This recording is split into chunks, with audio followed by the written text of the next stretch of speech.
ఆంధ్రప్రదేశ్లో 25 లోక్సభ నియోజకవర్గాలు ఉన్నాయి. రైజ్ సంస్థ ఫిబ్రవరి 1 వరకు నిర్వహించినటువంటి సర్వేలో అసలు ఏ నియోజకవర్గం, ఆ లోక్సభ నియోజకవర్గం, దాంట్లో ఉండే కాన్స్టిట్యుయెన్సీ, వాళ్ళు ఏ పార్టీ గెలవడానికి అవకాశం ఉంది, ఎక్కడ కీన్ కంటెస్ట్ ఉంది, పోటాపోటీ ఎక్కడ ఉంది, గట్టిపోటీ ఎక్కడుందో ఇప్పుడు చూద్దామండి. ఇది ఇక రాజంపేట లోక్సభ నియోజకవర్గం సంబంధించి రాజంపేట్, కోడూరు, రాయచోటి, తంబాళ్పల్లి, పీలేరు, మదనపల్లి, పొంగనూరు ఇవి చూసినట్లయితే ఈ రాజంపేటలో కీన్ కంటెస్ట్ ఉంది, గట్టి పోటీ, ఇప్పుడు చెప్పలేని పరిస్థితి.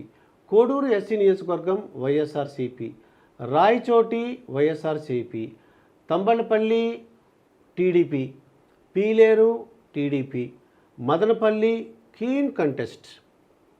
ఇక్కడ టైం పడుతుంది, ఇక్కడ గట్టి పోటీ ఉంది. మదనపల్లి, పుంగనూరు కీన్ కంటెస్ట్ ఉంది, అయినా సరే వైఎస్ఆర్సీపీ గెలవడానికి అవకాశం ఉందండి. ఇది